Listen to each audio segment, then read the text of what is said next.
stuff that Pakistan is doing at our borders. I mean, how do we communicate with a country that doesn't sort itself out? But I'll come back to you with that point.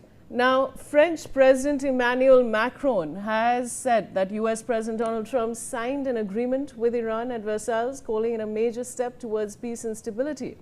Macron says the agreement paves the way for lasting peace and will allow the reopening of the Strait of Hormuz, a crucial global energy route. He adds that the development is expected to help reduce global energy prices and bring relief to consumers across countries. The statement comes amid continued international diplomatic efforts to stabilize tensions in West Asia and ensure energy security. And Brian, of course, as we're discussing with Ambassador Fabian as well, that this is the need of the hour. Look at the kind of ripple effects.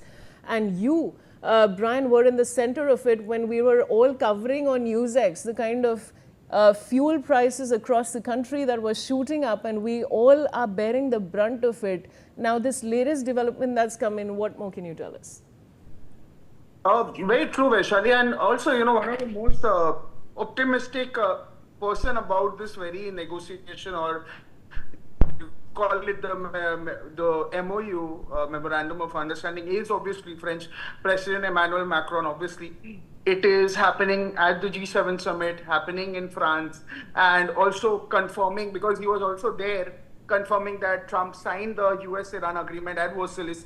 And also he clearly described the development as an important step towards reducing tensions in the region. Not only is that a very important, highlighted statement, he clearly stated that the agreement, he said rather, that the agreement does create an opportunity for lasting peace and could help restore stability to one of the world's largest and world's most, strategically important regions. Not only that, he clearly stated that he does specifically highlight the reopening of the Strait of Hormuz, which again, we've been covering that how important the route is, through which a significant portion of global oil supplies pass. And also he expressed hope that easing the tensions would contribute to lower energy prices and greater confidence also in global markets, which have rattled by fears of a wider regional conflict. Yes, Vaishali. All right, stay on, Brian. And now, viewers, we have visuals of Donald Trump coming in. We're going to look at that. MoU? It's signed, yeah. It's signed? We signed it in Versailles. What? We just signed it. The stories made in Versailles? All right, that's of course a short visual there, viewers, and of course Trump is saying that the agreement is being signed. Perhaps the audio is not very clear there, but this is what is happening there, Trump announcing what's really happened. Now, Ambassador Fabian, of course, these developments that we're discussing, what is your opinion, Ambassador Fabian? We've discussed it previously as well while the war was going on. Full force, full throttle. You and I have discussed this earlier, but how have you seen overall Iran's role in the war? Well, Iran has played chess while President Trump has been playing poker. And the chess player has, thank God, defeated the poker player, but mainly because, as I said, I again give credit to President Trump. Now, a mention was made earlier by the distinguished speaker before me that, G7 influenced all this. Well, I beg to differ. First of all, there is no G7. It is G1 plus 6, and in this case, 1 is greater than 6, as we all know. Did you not notice they were assembling there for the meeting, and the host was there, Macron, everyone was there. Trump walked in the last, and he said what? I am the boss. And he means it. And to a great extent, he is able to enforce it. Only Iran has told him, well, you are the boss, but at times you have to listen to others.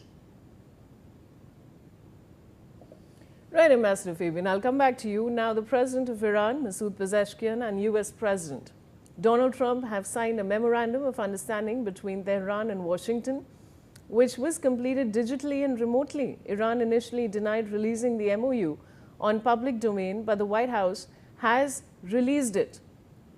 I want to go back to Brian on this development. Brian, what can you tell us?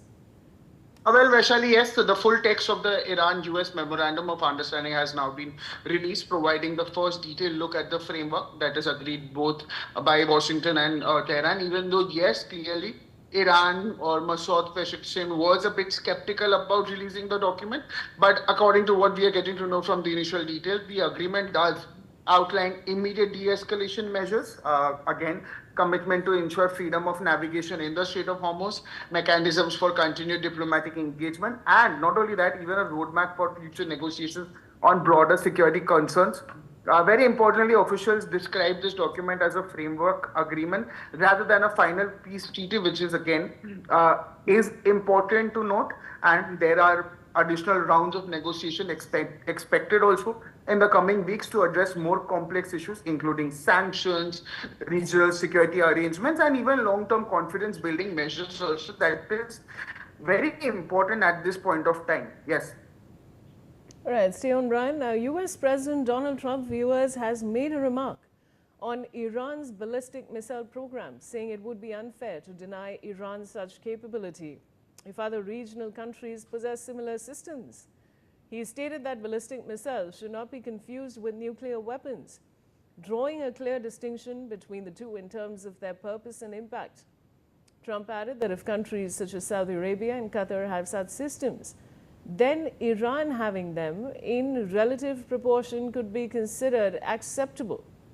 The remarks come amid continued global debate over Iran's military programs and regional security balances. Let's listen in. No, I'm saying that if other countries have them, it's a little bit unfair for them not to have some. A ballistic missile is not the same thing as what we're talking about when we talk nuclear.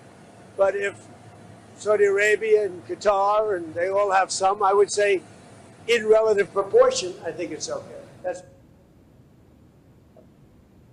I want to go back to Ambassador Fabian. Ambassador Fabian, a softened statement coming in from Trump.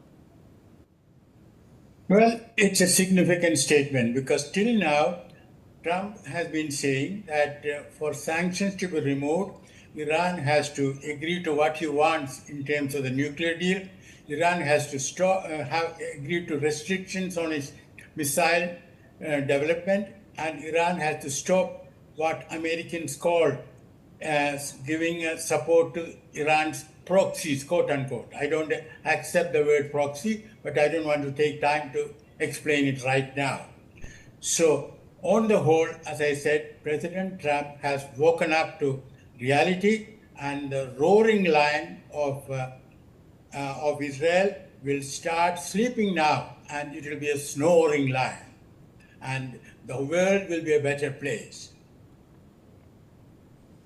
All right, Ambassador Fabian, as always, a pleasure speaking to you. Thank you for joining me.